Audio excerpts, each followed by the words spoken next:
사람은 죽음이라는 불치병을 모두 다 앓고 있습니다. 그래서 사람의 사망률은 100%입니다. 자, 그런데 우리는 죽음에 대해서 생각하거나 말하는 것을 별로 좋아하지를 않습니다. 그러니까 의학이 발달한 사회에 살고 있는 우리에게 죽음은 좀 나와는 가깝지 않은 일, 나와는 좀 먼 일이라고 그렇게 생각하며 삽니다. 장례식장에 참석해서 잠시 죽음에 대해서 생각하지만 이내 대다수의 사람들은 죽음에 대해서 그냥 무방비 상태로 살아갑니다. 여러분, 전 세계에서 매 초마다 3명, 매 분마다 180명, 매 시간마다 거의 11,000명이 죽습니다. 지금도 죽는 사람들이 있어요. 그래서 사람이 죽은 후에 일어날 일들에 대해서 성경이 말씀하는 대로 본다면 매일 25만 명 이상의 사람들이 천국이나 지옥 중 둘 중에 한 곳으로 갑니다. 그래서 여러분, 죽음과 죽음 이후에 벌어지는 일들은요, 사실 우리에게 너무나도 가까운 현실입니다. 그래서 저는 오늘부터 천국과 지옥에 대해서 성경이 무엇이라고 말씀하고 있는가 여러분과 함께 한번 살펴보려고 합니다. 그래서 저는 이 시간을 통해서 이 복음의 가치와 구원의 기쁨과 그리고 천국 소망 안에서 우리 어떤 그 참된 생의 의미를 발견할 수 있는 시간이 되기를 저는 기도합니다. 그리고 더불어서 복음 전도에 대한 뜨거운 그 마음이요, 그 마음이 우리 안에 좀 불일 듯 일어나는 은혜가 있게 되기를 저는 기도합니다. 그래서 오늘은요, 첫 시간으로 좀 부담스럽지만 먼저 지옥에 대하여서 여러분과 함께 한번 살펴보려고 합니다. 자, 여러분, 사람은 왜 죽는 것일까요? 과학은 이렇게 설명을 합니다. 세포의 노화 그리고 세포의 사멸 때문에 죽는다라고 이야기를 합니다. 자, 그런데 과학은 왜 세포가 노화하는지, 왜 세포가 사멸돼서 사람이 죽는지에 대한 그 이유를 설명하지를 못해요. 그러니까 과학은 사람이 죽는, 생명체가 죽는다는 그 현실만을 그냥 설명할 뿐입니다. 사람이 왜 죽는가, 그 이유를 설명하지를 못합니다. 자, 그런데 성경은요, 그 누구도 죽음을 피할 수 없는 이유를 분명히 말씀하고 있어요. 자, 성경에서는 그 누구도 죽음을 피할 수 없는 이유가 바로 죄 때문이라고 말씀하고 있습니다. 그래서 여러분, 죽음이 모든 사람의 운명의 이유는 뭐냐면 남녀노소를 막론하고 모두가 다 죄를 지었기 때문이에요. 그래서 로마서 3장 23절에서 말씀합니다. 모든 사람이 죄를 범하였음에 하나님의 영광에 이르지 못하더니 라고 말씀해요. 그리고 로마서 6장 23절에서 죄의 삭은 사망이요라고 말씀합니다. 그래서 여러분, 죽음은 뭐냐면 바로 죄인인 사람을 향한 하나님의 죄의 형벌이 바로 죽음입니다. 사람들이 죄인이기 때문에 모든 사람이 죽습니다. 그래서 이 죽음은 사람에게 공포를 불러일으킵니다. 이 자리에요, 저는 전혀 죽음이 두렵지 않습니다라고 고백하시는 분 혹시 계십니까? 그러니까 물론 여러분, 예수 그리스도의 부활의 소망 안에서 저는 죽음이 두렵지 않습니다라고 고백할 수 있습니다. 근데 제가 지금 말씀드리는 건 뭐냐면 죽음에 대한 보편적인 반응을 말씀드리는 거예요. 그러니까 죽음 앞에서 두려워하지 않을 사람은 단 한 사람도 없습니다. 그러면 왜 이렇게 사람은 죽음을 두려워하는 것인가?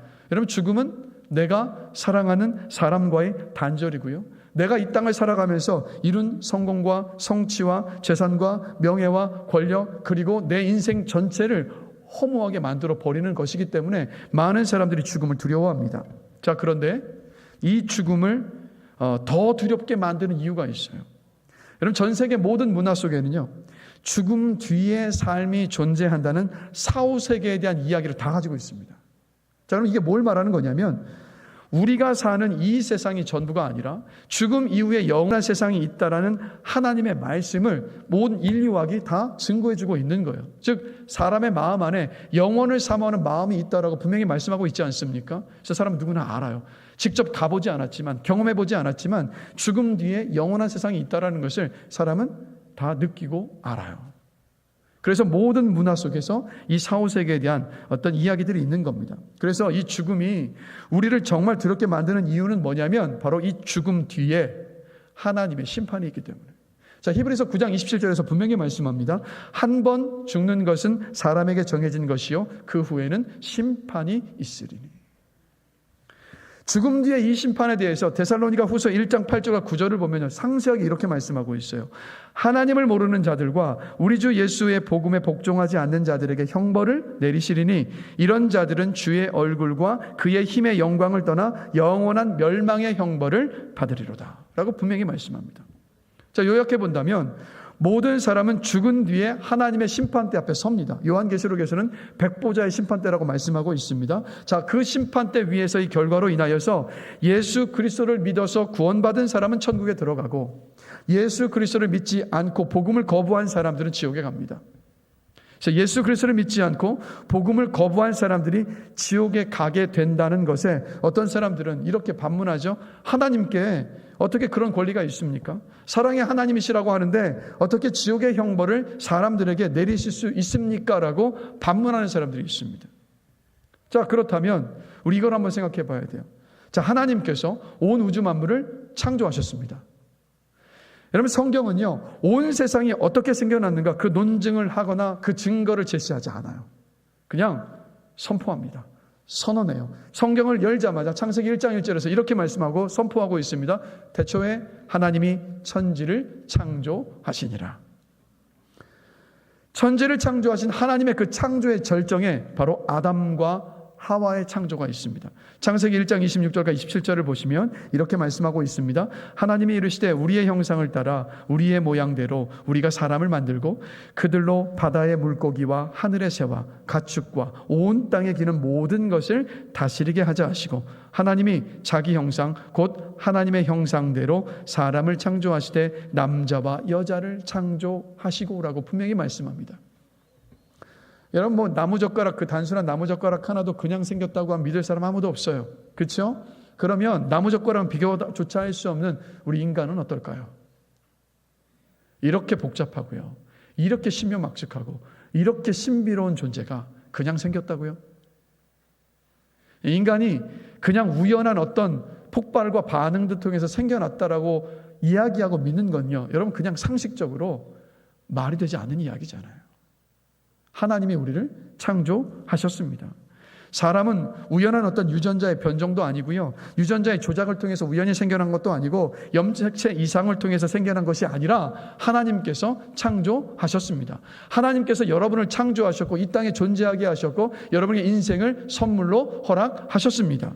자, 하나님께서 우리를 창조하셨기 때문에, 우리에게 인생을 허락하셨기 때문에 하나님은요, 우리에게 어떻게 살라고 말할 권리가 있으세요. 하나님은 우리가 하나님을 예배하고 하나님께 순종하기를 바라셨습니다. 하나님의 사랑 안에서 나를 사랑하고 그리고 그 사랑으로 충만해져서 이웃을 사랑하며 살기를 바라셨습니다. 그러나 사람은요, 하나님의 이 뜻을 거부했어요. 하나님을 예배하고 순종하며 살기보다는 내가 하나님이 되어서 살고자 했습니다. 그래서 여러분, 죄라는 게 단순히 법을 어긴다, 윤리와 도덕을 어긴다, 이게 죄가 아니고 그건 죄의 결과고 열매들이에요. 죄는 뭐냐면 하나님이 아닌 자기 자신을 중심으로 살고자 하는 근본적인 의지.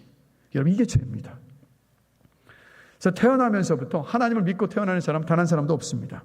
사람은 태어날 때부터 자기 자신을 중심으로 살고자 하는 근본적인 의지를 가진 교만한 존재로 이 땅에 태어납니다. 그래서 여러분, 세상에 이 자리에 우리 많은 부모님들이 계시는데 세상에 많은 부모 가운데 자식들에게 거짓말을 가르치는 부모는 단 한 사람도 없어요. 그렇죠? 근데 이상하죠? 거짓말을 가르친 적이 없는데 우리 자녀들이 자라면서 너무 자연스럽게 거짓말을 해요. 자, 또 그리고요, 우리가 성경 말씀을 따라 살려면 어떻게 해야 됩니까? 막 성령의 도움을 구하면서 기도해야 되고요, 목원들에게 중보기도를 요청해야 되고 마음속으로 부단히 결단하고 애를 쓰고 노력해야 할까 말까예요. 자, 또 그리고 정직함, 성실함, 섬김, 희생과 같은 좋은 덕목들을 가르치고 배우는 데는요, 그렇게 많은 시간과 노력이 필요합니다. 그런데 반면에 시기와 미움과 욕심과 질투와 거짓말 같은 것들은요, 배우지 않아도 너무 자연스럽게 그냥 우리에게서 흘러나와요. 죄를 짓는 데는 노력이 필요하지를 않습니다. 사람은 명분과 조건만 만든다면 어떤 악한 일이든 다 저지를 수 있어요. 뭐 뉴스를 보면서 흉악한 죄를 저지른 사람을 향해서 우리가 막 삿대질하고 욕하지 않습니까? 그런데 여러분, 우리도 명분과 조건과 상황만 맞아떨어지면 똑같은 위치에 설 수 있어요. 죄를 지을 수밖에 없는 죄인인 사람들, 자기 자신을 중심으로 살고자 하는 의지를 가진 사람들이 우리가 함께 모여서 아웅다웅하며 살고 있습니다. 그래서 나타난 일들이 뭐예요? 수많은 범죄와 갈등과 다툼과 아픔과 상처들 아닙니까? 여러분, 가정 안에서 부부싸움이 왜 일어나요? 사랑해서 결혼했는데도 부부싸움이 일어나는 이유는 뭡니까? 바로 이기적이고 교만하고 자기중심적인 죄인인 사람들이 함께 부대끼며 살아가고 있기 때문 아닙니까? 세상은 과학과 기술이 발전하면, 법과 제도가 더 나아지면, 교육을 잘 받으면, 풍요로워지면, 그러면 죄 없는 살기 좋은 세상이 될 수 있다라고도 다들 이야기합니다. 근데 여러분 생각해 보세요. 지금 대한민국이 그렇게 되었습니다. 자, 근데 죄 없는 살기 좋은 나라 맞습니까? 여전히 죄로 인한 갈등과 다툼과 아픔들이 너무도 많아요. 그래서 많은 사람들이 이렇게 말하지 않습니까? 예전보다 더하다. 그래서 여러분, 죄의 문제를 뭐 사회 탓으로, 법과 제도의 탓으로, 환경 탓으로 돌리지 마십시오. 죄를 그냥 단순하게 한순간에 치료받을 수 있는 어떤 질병으로 치부하지도 마십시오. 로마서 3장 23절의 말씀처럼 모든 사람이 죄를 범하였음에 하나님의 영광에 이르지 못하더니, 즉 이 말씀 그대로 사람은 모두 죄인입니다. 죄를 지어서 죄인이 아니라 죄인이기 때문에 죄를 짓습니다. 여러분, 구원받은 우리도 예외가 아니잖아요. 은혜를 그렇게 많이 받고 그렇게 기도를 많이 한다 할지라도 우리에게서 죄된 모습들이, 죄의 향기들이 얼마나 자연스럽게 뿜어져 나옵니까? 분노와 시기와 다툼과 질투와 불평과 불만하는 모든 마음들, 우리가 마음을 한순간이라도 놓고 있는 그 순간에 이 죄된 어떤 모습들이 우리에게서 너무도 자연스럽게 뿜어져 나오잖아요. 여러분에게 하나님은 어떤 하나님이십니까? 뭐 사랑의 하나님, 전능하신 하나님, 어디에든 계시는 하나님, 능력의 하나님, 다양하게 뭐 내가 경험하고 알고 있는 하나님의 모습을 우리 모두 고백할 수 있습니다. 그런데 이것을 아셔야 돼요. 하나님을 대표하는 가장 중요한 속성이 뭐냐면 바로 거룩입니다. 하나님은 거룩하세요. 하나님께서 거룩하시다는 것은 물리적으로 인간과 세상을 완전히 초월한 존재시라는 뜻이에요.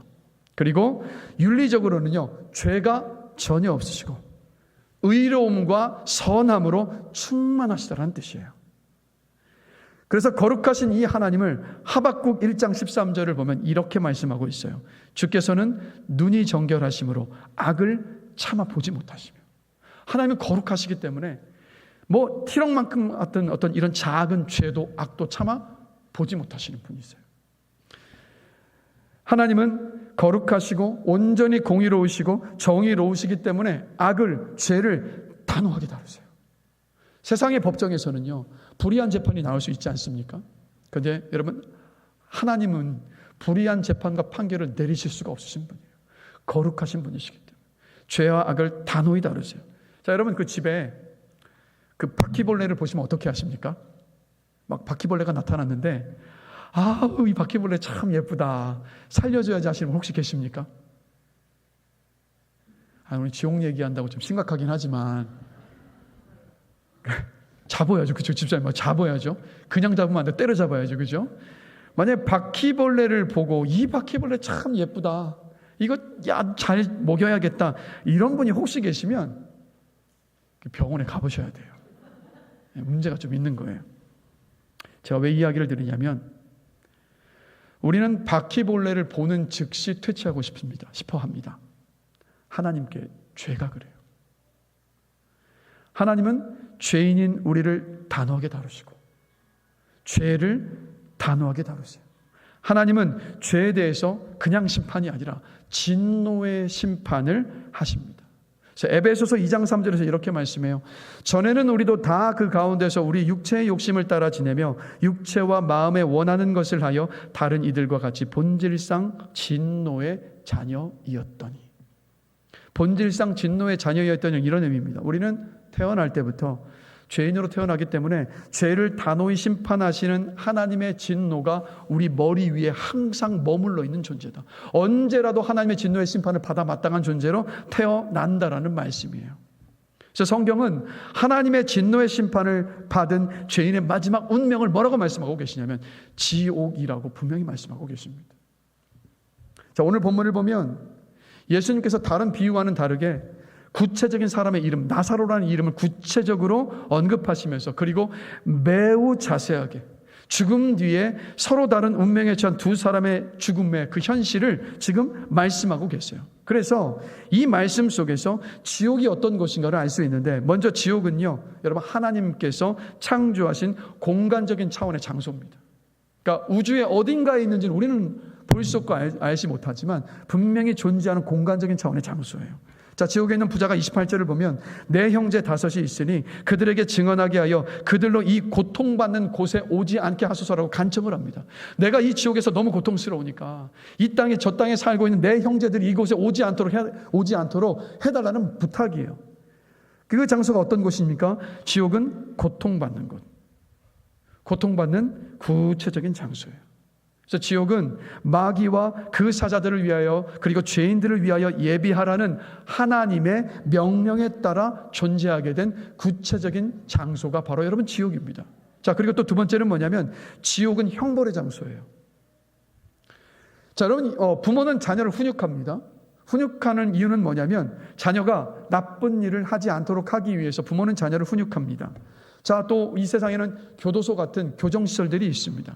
이 교정시설들의 목적은 뭐냐면 그 수감자들을 영원히 그 안에 수감해 놓는 것이 목적이 아니라 그들을 사회로 복귀시키도록 하기 위해서 존재하는 게 바로 교도소와 같은 교정시설이에요. 이제 어떤 분들은 지옥을 마치 어떤 이런 교정을 위한 장소, 시설인 것처럼 생각하시는 분들이 있더라고요. 여러분, 지옥은 교정시설이 아닙니다. 지옥은 형벌의 장소예요. 오늘 본문의 23절과 25절을 보면 부자는 자신이 이 땅에 살아있을 때 살았던 삶의 결과로 지옥에서 형벌을 받아서 고통과 괴로움 속에 있습니다. 그 괴로움을 호소하고 있는 거예요. 종종 지옥이 아무리 나쁜 곳이라고는 해도 견딜 만한 곳이지 않겠어? 내가 살고 있는 지금이 지옥인데 이보다 더한 곳은 있을 수가 없어. 그러니 나는 지옥에 가도 괜찮아라고 말하는 사람들이 종종 있어요. 그리스도인들 중에도요, 이런 생각을 갖고 있는 이들이 있습니다. 자, 근데 여러분, 우리는요, 지옥에 대해서 정말 지옥을 진지하게 생각해야 합니다. 가볍게 여길 문제가 아니라. 지옥의 공포에 사실 우리는 직면해야 합니다. 그 두려움에 직면해야 된다. 왜냐하면 예수님께서 지옥이 어떤 것인지 너무도 생생하게 말씀하고 계시기 때문에. 오늘 본문과 또 다른 성경의 말씀들을 통해서, 그리고 이때까지 있었던 수많은 신학자들의 그 연구들을 통해서 제가 이제 설교를 준비하면서 지옥이 어떤 곳인가, 그냥 단순하게 고통을 받는 것의 차원이 아니라 조금 더 자세하게 지옥이 어떤 곳인가를 제가 지금부터 함께 나누겠습니다. 한번 귀담아 들으시고 이 지옥을 진지하게 좀 생각해 볼 수 있는 시간이 되길 원합니다. 자, 첫 번째로 지옥은요, 절대적인 빈곤의 장소입니다. 데살로니가 후서 1장 9절에서 이렇게 말씀해요. 죄인들이 주의 얼굴과 그의 힘의 영광을 떠나 영원한 멸망의 형벌을 받는 것을 지옥이라고 말씀합니다. 즉, 지옥은 어떤 곳이냐면 하나님에게서 영원히 분리되는 곳이에요. 자, 근데 여러분, 하나님에게서 영원히 분리된다는 것이 무엇인지 와닿지 않으시죠? 그렇죠? 와닿으십니까? 하나님께서 영원히 분리된다 무엇인지 와닿지 않으실 거예요. 설명을 드리겠습니다. 자, 여러분, 하나님은 우리에게 지금 이 순간도요, 숨 쉴 수 있는 공기를 주셨어요. 산소 농도는 정확하게 21%를 정확히 유지합니다. 근데 이 21%에서 산소 농도가 23%만 돼도, 22%만 돼도 우리는 호흡하며 숨을 쉬며 살아갈 수가 없어요. 그런데 대기 오염도 있고, 화재 발생도 있고, 화산도 터지고, 온갖 어떤 상황들이 많이 있음에도 불구하고 정확하게 산소 농도가, 공기 중에 산소 농도 21%가 정확하게 유지되고 있습니다. 왜 이럴까요? 과학자도 이걸 설명을 못해요. 유지되고 있는 그 퍼센테이지만을 이야기할 뿐이지 왜 이렇게 유지되고 있는가, 그 시스템과 그 작용들과 그 원리에 대해서는 밝혀내지를 못합니다. 그런데 우리는 알아요. 하나님의 섭리입니다. 그리고 하나님은 태양빛을 우리에게 주시고 비를 주세요. 악인에게도 주시고 선인에게도 주십니다. 또 여름철 저녁에 아름다운 노을 진 그 하늘의 아름다움을 맛보게 하시고, 선선한 가을바람을 주시고, 계절의 사계절의 변화의 아름다움을 누리게 하십니다. 여러분 찰진 햇살밥 드셔보셨죠? 찰진 햇살밥을 먹을 때 그 기쁨, 잘 익은 어떤 과일의 맛으로 우리를 기쁘게 하십니다. 사랑하는 사람들과의 그 관계 속에서 사랑과 기쁨을 누리게 하십니다. 예술과 문학과 음악을 통해서 행복을 누리게 하십니다. 나를 만족하게 하고 도전을 주는 일들을 갖게 하시고 성취하는 기쁨을 주십니다. 밤에 아무리 피곤했다 할지라도 밤에 침대에 누워서 잠을 자고 일어나면 회복하게 하십니다. 이 모든 일들이요, 하나님께서 매일같이 우리에게 주시는 복이에요. 우리를 살만하게 하고 우리의 인생을 가치 있게 하고 기쁘고 행복하게 하는 모든 것들은 하나님께서 주시는 선물입니다. 그래서 아무도 하나님이 없이는 살 수 없어요. 그런데 지옥에서는요, 이 모든 것들이 사람에게서 다 사라집니다. 지옥에서는 어떤 웃음도 기쁨도 성취도 없습니다. 마귀들과 사악하고 저주받은 사람들에게 둘러싸여서 서로 미워하며 삽니다. 사람 안에 있는 모든 인간적으로 선한 모든 것들을 다 사라질 것이고 모든 나쁜 것들만 다 흘러나옵니다.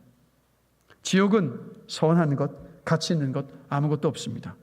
그냥 끔찍하고 단조로운 그 황량함만이 지속되고 단 한 줄기 빛도 비추이지 않습니다. 오늘 본문 24절에서 부자가 지옥에서 이렇게 간청합니다. 불러 이르되 아버지 아브라함이여 나를 긍휼히 여기사 나사로를 보내어 그 손가락 끝에 물을 찍어 내 혀를 서늘하게 하소서. 내가 이 불꽃 가운데서 괴로워하나이다. 이 부자는 지옥에서 그 물 한 방울이 없어서 그렇게 괴로워하고 있는, 지금 이 부자는 지옥의 절대적인 빈곤의 고통 속에서 괴로워하고 있는 겁니다. 이게 하나님과의 분리에서 나타나는 일이에요. 이것이 지옥입니다. 두 번째 지옥은요, 쥐어짜는 고통을 느끼는 곳입니다. 마태복음 9장 48절에서 예수님께서 지옥을 이렇게 말씀하세요. 여러분 너무 잘 아시는 말씀이에요. 구더기도 죽지 않고 불도 꺼지지 않는 곳.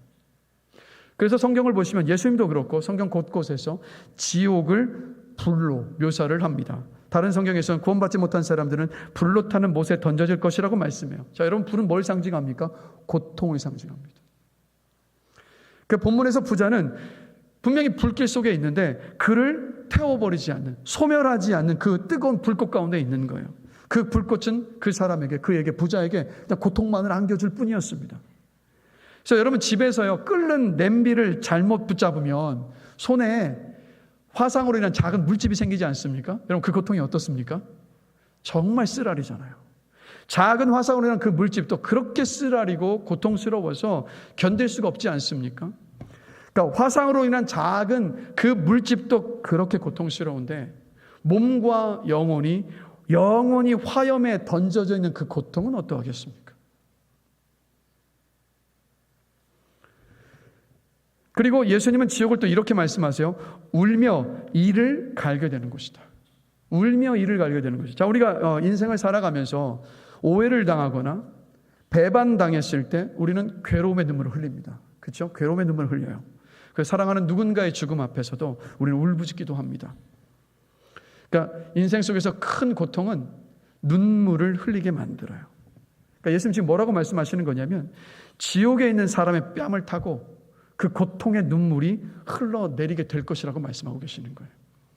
통제할 수 없는 울음으로 뒤틀리는 것, 가장 비통한 슬픔이 있어서 눈물을 흘릴 수밖에 없는 것. 근데 이게 단순한 비탄의 슬픔이 아니라 그냥 죄인이라는, 그러니까 자기 자신의 이 유죄와 자기 혐오에 대한 고통과 슬픔의 눈물. 세상에서 울었던 것보다 더 많이 울게 되는 것, 아니 영원히 울게 되는 것이 지옥이라고 말씀하고 계신 거예요. 그리고 이를 갈게 될 것이라고 말씀하시는데 이 이를 가는 건 누구를 향한 이를 가느냐면 나 자신을 향한 이겁니다. 내가 살아있을 때, 저 땅에 살아있을 때 왜 그때 복음을 받아들이지 않았을까? 왜 그때 그 복음을 받아들이고 내가 받아들이지 않아서 왜 이런 영원한 고통 속에 내가 있어야 되는 건가 하면서 자신에 대한 광적인 경노에 휩싸여서 이를 갈게 되는 곳, 그곳을 지옥이라고 말씀하고 계시는 거예요. 그래서 여러분 지옥은 어떤 곳이냐면 사방에 이렇게 쥐어짜는 고통 속에서 울부짖으며 이를 갈고 있는 사람들의 부르짖음과 그 비통함이 사방천지에 보이는 곳, 바로 그곳이 지옥이라고 주님께서 말씀하고 계시는 거예요.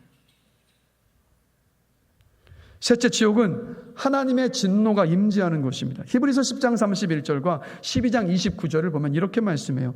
살아계신 하나님의 손에 빠져 들어가는 것이 무서울진저 우리 하나님은 소멸하는 불이심이라. 지옥의 본질은 뭐냐면 거룩하신 하나님의 진노입니다. 하나님의 진노가 그냥 불처럼 계속해서 쏟아지는 것이 지옥이에요. 자, 그럼 하나님의 진노의 고통이 무언가 또 감이 안 잡히잖아요. 우리가 직면하지 않고도 알 수가 없어요. 그런데 예수님을 통해서 보면 그 하나님의 진노가 얼마나 감당할 수 없는 것인가 우리는 충분히 알 수 있어요. 여러분, 예수님께서 십자가 형벌을 지신 건 뭡니까? 죄인인 저와 여러분들이 받아야 할, 죄인에게 마땅히 하나님께서 다 쏟아 부으셔야 할 그 진노의 형벌을 받으신 것이 십자가입니다. 근데 그 십자가를 지시기 전에 하나님의 아들이신 예수님께서 겟세마네 동산에서 뭐라고 기도하십니까? 이렇게 기도하세요. 그것도 간절히. 실핏 이 안에 모세혈관이 터져서 그 땀방울에 피가 섞여 나올 만큼 간절하게 부르짖으며 기도하셨던 것이 이 기도였습니다. 하나님, 하실만 하시거든 이 잔을 저에게서 옮겨 주시옵소서라고 기도하셨어요. 왜 그렇게 기도하셨겠습니까? 하나님께서 쏟아 부으실 그 진노를 주님도 감당하시는 것이 너무도 두려우셨기 때문에. 이게 하나님의 진노예요. 주님도 감당할 길이 없어서 그렇게 주님 앞, 하나님 앞에 부르짖으며 간구하며 기도하셨다면 우리는 어떻겠습니까? 그 진노를 감당할 수가 없어요. 그래서 여러분, 천국에 계신 하나님은요, 사랑으로 충만하신 하나님이에요. 그래서 우리가 천국이 좋은 이유는 뭡니까? 주님과 함께하고 있기 때문이에요. 하나님의 그 사랑 속에서 뿜어져 나오는 기쁨과 평안함과 만족 속에서 우리가 정말 영원한 기쁨 속에 있기 때문에 그래서 천국이 좋은 곳입니다. 자, 근데 지옥에서의 하나님 어떤 분이신지 아세요? 진노로 임하시는 하나님. 하나님의 그 진노를 쏟아 부으시는 하나님이십니다. 그래서 지옥에서 하나님을 바라보는 것은요, 참을 수 없이 고통스러운 저주와 형벌이에요. 그래서 지옥에 있는 사람들은 이렇게 울부짖습니다. 오직 유일한 형벌이 끓는 기름이나 타오르는 석탄이라면 좋을 텐데라고. 오직 형벌이 그런 것들만큼만 견딜 수 있는 것이라면 좋겠다라고 울부짖는 곳이 바로 지옥입니다. 여기에 바로 지옥의 궁극적인 공포가 있어요. 단지 절대적인 빈곤만이 아니라, 쥐어짜는 고통만이 아니라 하나님의 진노의 임재가 있습니다. 그래서 이사야 선지자가 이사야 33장 14절에서 이렇게 고백을 해요. 우리 중에 누가 삼키는 불과 함께 거하겠으며 우리 중에 누가 영영이 타는 것과 함께 거하리요. 지옥에서의 불처럼 쏟아지는, 끊임없이 쏟아지는, 영원히 쏟아지는 그 하나님의 진노를 이사야 선지자가 고백하는 거예요. 하나님께서 그에게 영안을 열어주셔서 보여주셨던 거죠. 그래서 지옥은 하나님의 진노가 임재하는 곳입니다. 네 번째, 지옥에서의 형벌은요, 결코 끝이 나지를 않습니다. 지옥의 불은 영원히 지속됩니다. 형벌도 영원히 지속됩니다. 여러분, 우리가 인생을 살면서요, 고통스럽고 힘겨운 순간들이나 일들을 마주합니다. 그런데 그런 일들을 인내하면서 통과할 수 있었던 이유는 뭐냐면 이 고통에, 이 고난에 끝이 있다는 것을 알기 때문에. 그러니까 제가 군대에 갔을 때 이등병으로 가면요, 이 고참들이 항상 짓궂게 약 올렸던 게 이겁니다. 항상 그래요. 그러니까 올 때마다 하더라고요. 이등병들이 올 때마다 했던, 요즘은 그런지 모르겠지만 올 때마다 했던 게 뭐냐, 이거예요. 눈 감아봐. 그럼 눈을 딱 감아요. 그럼 질문합니다. 뭐가 보이니? 아무것도 안 보입니다. 그럼 한마디 합니다. 그게 네가 남은 군생활이다. 이제가 군에 왔는데 그 무서운 고참들과 함께 있으면서 군생활이 언제 끝날지 모르는 아득하게 보이면 그게 참 두려워지는데, 근데 사실 이런 말 있지 않습니까? 국방부 시계는 거꾸로 걸어놔도 그러니까 시계는 흘러간다. 무슨 얘기냐면 군생활을 이 자리에 더 오랫동안, 저보다도 더 오랜 어려운 군생활을 지나오신 분들이 계시는데 그 힘겨웠던 군생활을 우리가 통과해 올 수 있었던 이유는 뭐냐면 제대할 날이 있기 때문에. 아무리 힘들어도 끝이 날 그 날이 있기 때문에 지나올 수 있었던 거 아니겠습니까? 이 세상에서의 고통과 고난은 끝이 분명히 있어요. 그런데 지옥에서의 불, 지옥에서의 형벌은 영원합니다. 끝이 없어요. 그래서 오늘 본문의 23절을 보면 그가 부자가 음부에서 고통 중에 부르짖고 호소했다라고 말씀하고 있는데, 이 고통은요, 일시적으로 그가 겪었던 고통을 말하는 게 아니라 영원한 고통을 말해요. 그래서 요한계시록 20장 10절을 보면 지옥에서 겪게 될 죄인들의 고통에 대해서 이렇게 말씀합니다. 그 고난의 연기가 세세토록 올라가리로다. 그래서 여러분, 지옥의 고통은 영원합니다. 지옥의 궁극적인 공포는 뭐냐면 바로 영원한 지속성에 있어요. 여러분, 오늘 본문의 부자와 나사로의 이야기 속에서 예수님은 지옥에서 악인이 심한 고통을 받고 이를 의식하면서 원함과 기억도 있고 또 이성이 있어서 그곳에서 구조되기를 원하지만 위로를 받을 수 없는 것이고 그 고통을 피할 수도 없는 것이고 소망이 없어지는 곳, 소망이 없는 것이라고 주님이 분명히 말씀하고 계세요. 여러분, 지옥은요, 그냥 어느 정도 견딜 수 있을 만한 곳이겠지라는 그런 곳이 아니라 그냥 엄청난 비극의 현장입니다. 그래서 단토의 신곡에서 지옥편에서 이런 말을 합니다. 지옥의 문 위에 이곳에 들어오는 자여 모든 소망을 버리라고 조각한 현판이 있다라고 말해요. 여러분, 저는 지옥의 고통이 상상이 되질 않습니다. 그러나 이 말씀을 주면서 더 제가 깊숙이 확인하게 된 것은 그 고통은 우리가 도저히 감당할 수 없는 고통이라는 거예요. 그래서 여러분, 죄인인 모든 사람의 운명은, 현실은 지옥입니다. 이런 현실을 극복하기 위해서 다른 종교들은 사람이 노력하면 죄를 짓지 않을 수 있다고 가르칩니다. 여러분, 수행을 통해서 우리가 어느 정도 선해질 수는 있어요. 그러나 선하고 도덕적으로 살려고 노력하면 노력할수록 결코 그렇게 할 수 없는 막다른 벽에 사람은 항상 다다릅니다. 그리고 또 막 선행을 하면, 착한 일을 하면 구원받는 거 아닌가요? 라고 하죠. 여러분, 우리가 착한 일을 하면 우리가 지었던 죄가 사라집니까? 죄가 사라지지를 않아요. 지금 현재는 착하게 살고 있는데 과거에 학교 폭력이 드러나서 한 번에 그 인생이 꺾여버린 사람들의 소식들을 우리가 언론을 통해서 얼마나 자주 접합니까? 착한 일을 한다고 해서 죄인인 우리의 죄가 사라지지를 않습니다. 무엇보다도 여러분, 세상의 모든 죄는요, 사람과 사람 사이에 일어나잖아요. 그래서 직접적으로는 나와 너 사이의 문제이고 사람과 사람 사이의 문제입니다. 자, 그런데 이 문제를 단순하게 나와 너 사이의 문제, 사람과 사람 사이의 문제로 볼 것이 아니라 더 넓게 본다면 서로 사랑하며 살도록 우리를 창조하신 하나님의 뜻을 거부하는 것입니다. 하나님께 반역하는 거예요. 그래서 명심하십시오. 우리가 짓는 모든 죄는 하나님께 짓는 죄입니다. 그러면 하나님은 거룩하신 분이잖아요. 죄가 없으신 분이란 말이에요. 하나님의 기준은요, 정말 높아요. 완벽합니다. 죄가 없으신 하나님께 죄인인 우리가 용서받으려면 도대체 얼마만큼 깨끗해져야 되는 것일까요? 여러분, 사람의 최고의 깨끗함도 하나님께는 부정합니다. 사람은 하나님의 그 선함의 기준에 다다를 수가 없습니다. 사람의 힘으로 죄사함을 받을 수가 없습니다. 그래서 죄인인 사람은 하나님의 진노의 심판, 그 지옥을 피할 길이 없어요.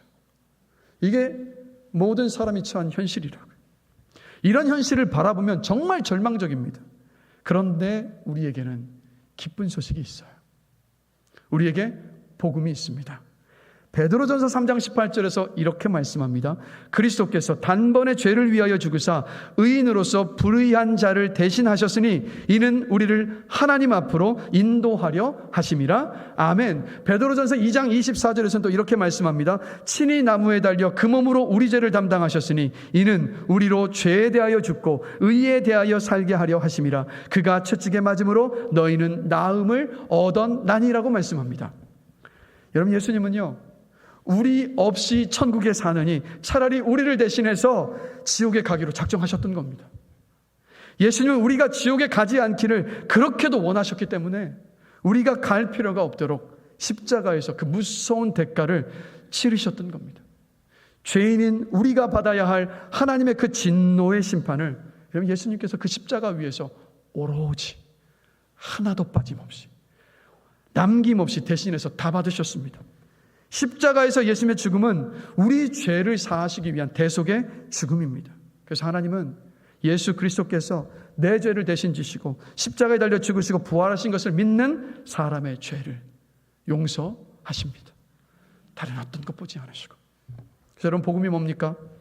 죄인으로 하나님의 진노의 심판을 받아 지옥에 갈 수밖에 없던 우리를 대신해서 예수 그리스도께서 십자가에서 진노의 심판을 대신 받아 죽으시고 부활하셨다는 그 사실이 바로 여러분 복음입니다.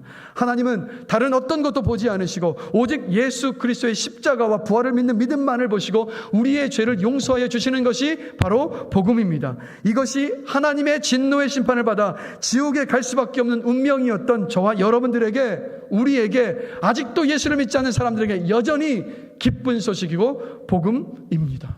그럼 이게 바로 복음이에요. 그럼 만약에 지옥이 없다면 예수님의 십자가는 의미가 없습니다. 만약에 지옥이 없다면 예수님 이 땅에 오실 필요가 없으셨습니다. 만약에 지옥이 없다면 죄를 위한 저주가 되실 필요도 없으셨습니다. 만약에 지옥이 없다면 예수님은 하나님께 버려지는 공포 안으로 들어오실 이유도 없으셨습니다. 그런데 우리 주님은 이 땅에 오셨어요. 십자가를 지셨습니다. 왜요? 지옥이 있기 때문에. 지옥이 있기 때문에, 지옥이 실제하기 때문에 예수님은 인간의 역사 속으로 들어오셔서 죄가 없으셨던 예수님께서 죄가 되셔서 우리를 대신해서 하나님의 그 진노의 심판을 하나도 빠짐없이 십자가 위에서 완전하게 온전하게 다 받으셨습니다. 풍요롭고 편하고 안락한 삶을 우리 모두가 다 영위하면서 구원의 감격과 기쁨을 잃어버리는 그리스도인들이 점점 많아지고 있습니다. 구원의 감격과 기쁨을 잃어버리니 희생하고 섬기는 일들이 힘겨워지고 감사보다는 불평과 불만이 많아집니다. 혹시 여러분의 모습은 아닙니까? 제가 오늘 이 말씀을 설교를 준비하면서 정말 간절히 바라는 소망은 뭐냐면 지옥의 형벌의 그 끔찍함을 우리 모두가 알게 되는 겁니다.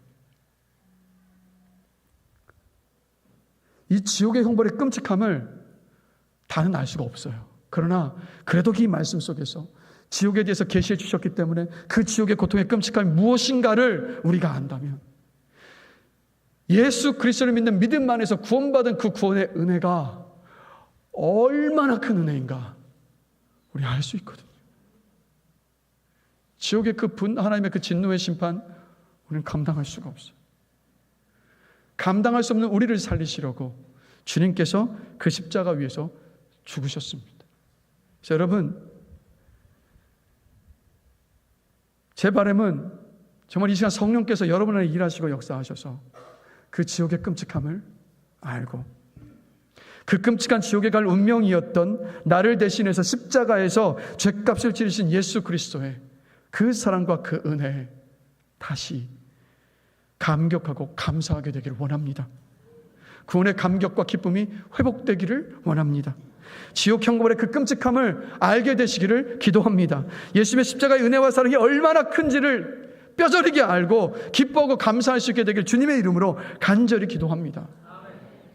그리고 저도요, 이 설교를 준비하면서 과거에는 그냥 지옥은 영원한 고통 속에 있는 곳이라는 추상적인 생각을 하다가 추상적이었던 저의 생각이 이제는 그 고통이 어떤 고통인지 그래도 조금은 구체적이게 되었어요.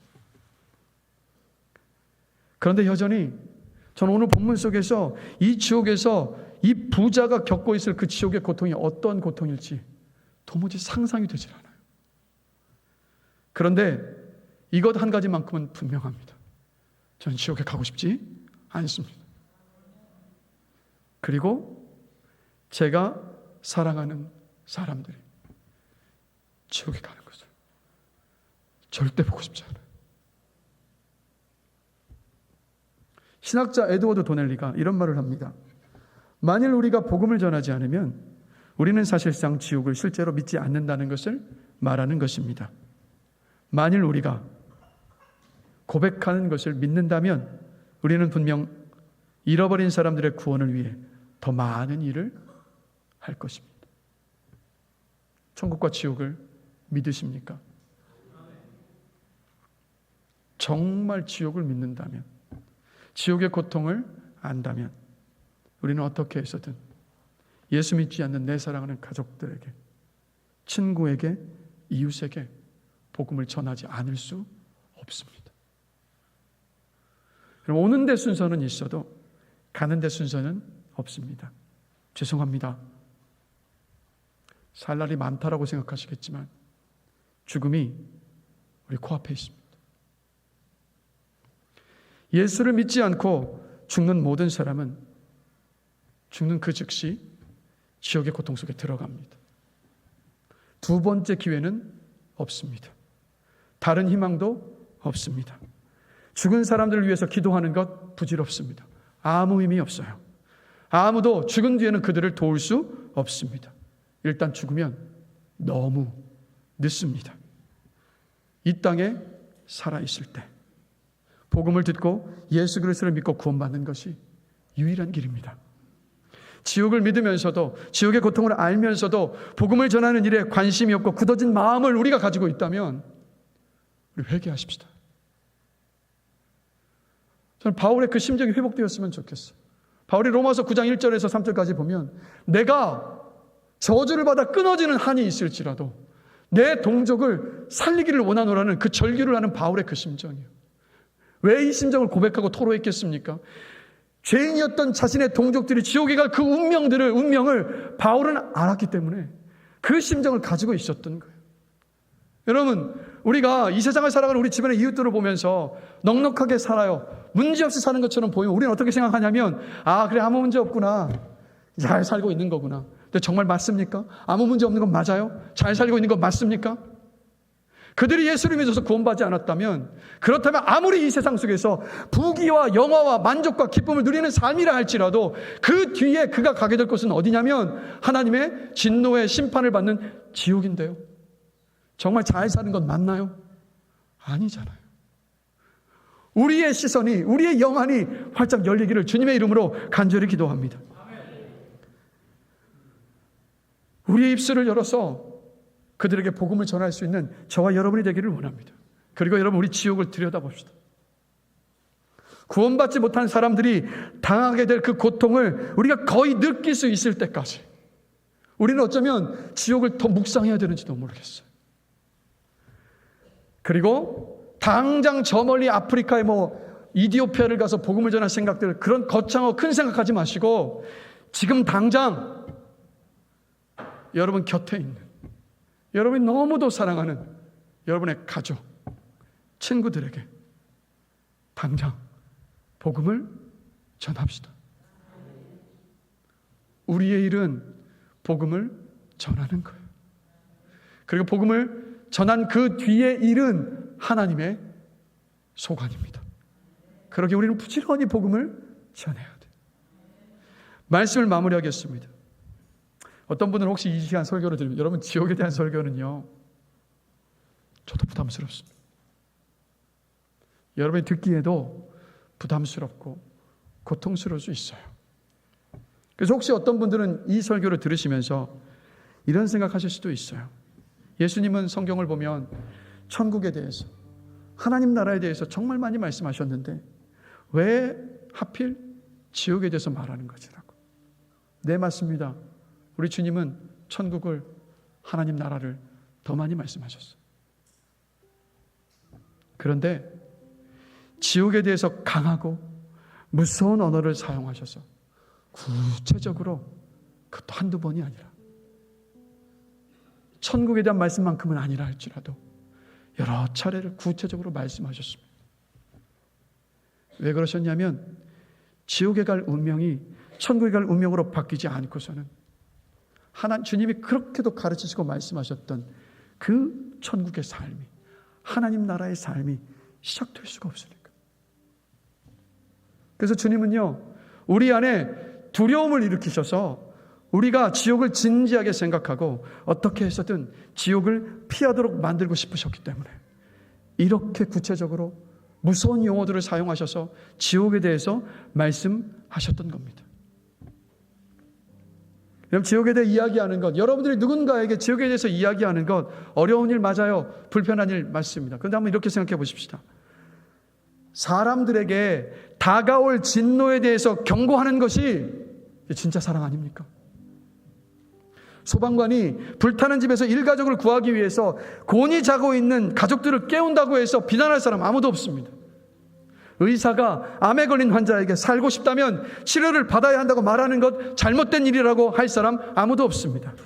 3살배기 아이가 갑자기 찻길로 뛰어나가면 차에 치여 죽을 수 있다라고 부모가 경고하는 것, 그게 뭡니까? 사랑이에요.